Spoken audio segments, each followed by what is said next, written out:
Okay, good morning folks. I'm here with Arch Boonen, who's just brought his car in here, our new display for the next few months. What have we got, Arch? What's the story? Well, it's simply a 1970 Javelin, and this is back in the old CKD days, complete knockdown days, yeah. when parts were brought into Australia and they were assembled here, and this particular vehicle was made on a production line in Port Melbourne by AMI, Australian Motor Industries. It's an AMC vehicle, American Motor Corporation, of course. That's where all the body panels and everything came from. But a lot of the components... Things like the right-hand drive dash and so on were manufactured here in Australia. The wiring loom and the braking system and the trim is Australian. Yeah. And so they were assembled here.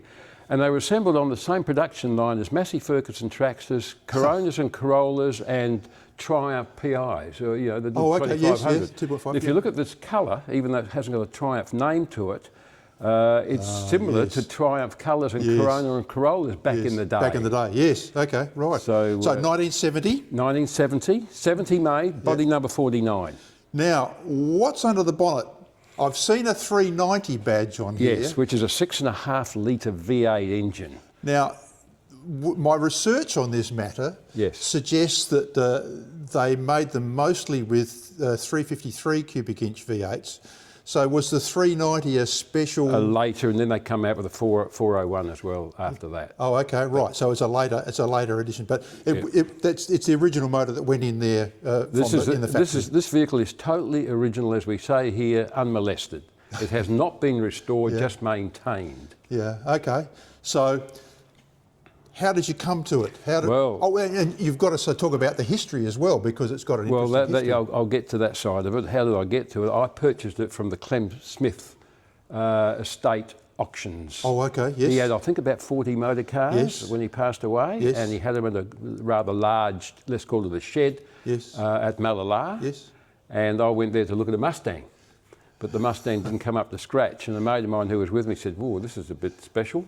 Yes. So I got a bit interested, and I went back for the auction a few days later. I did some research prior to that. I rang Clem's son, who I know, and chatted him up and said, "Hey mate, what do you know?" He said, "Oh, this is Dad's favourite car." I said, "Oh yeah, I'm sure, you know, they're all his favourite cars." But I ended up buying this, and I'm really, really glad I did, because I love the car. You know, it's got fabulous history, because once I bought the car, I started to do its provenance. Yes. And after I received the paperwork, I found out who Clem had bought it from. There was a previous registration paper there, and it was a couple that lived in Tanunda. So I had the address, so I went there one day, knocked on the door, I said, "Hello," call him Fred, I can't remember his first name now, home, and she said, "Oh, that was my husband, he died 5 years ago." Sorry to hear that. It was a Lutheran aged care facility. Oh, okay. And lovely lady, and she said, "Well, come on in." And I said, "Look, I'm just inquiring about a car that he sold to Clem Smith." And she said, "Oh no, that's not." I said, "I've come to inquire about a Javelin." And she said, "Oh, the one he sold to Clem Smith." I said, "Yep, you got it." So I started to ask her questions about it, and she told me that he bought it off a bloke by the name of Max Schubert. And I said, "Not Penfold Wines?" That rings a bell. Yeah, yes. And she said, "Yeah." I said, "Are you sure?" Because he was the creator of Grange Hermitage wine. You know, it's probably one of the most famous Shirazes in the world. Yes, yes. So she said, "Oh, yes, definitely." And then she showed me some photographs of the two of them. And so you said he owned this for about 6 years? He bought it brand new here in Adelaide. Yes. Kept it for 6 years, and coincidentally, I don't know if this is what made him buy it, but the colour is called vintage wine. Oh, okay, right. Bingo. So yeah, that was. But you know, in the day, these were a very expensive car. That's right. They were about twice as expensive as the HK Monaro and the GT. The GT Falcon as well. The GTS HO was probably about $4,200. Yes. This was about $7,500. Yeah. Same price as a Jaguar back in the day. Yeah. And I think the GT. The Monaro was about $3,000, $3,200. Yeah, 3,500, something like that. And these are $7,500. Yeah.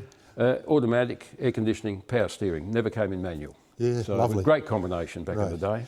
Well, look, thanks, Arch, for allowing us to actually display the car here. It'll be here for the next few months. Ring me up and let me know. I love it being parked here. Yeah, okay. Quite honoured to have my car here in the Strathalbyn. Well, it's got some good company it's keeping at the moment. Yeah, so, Batman and a little stanger next to it.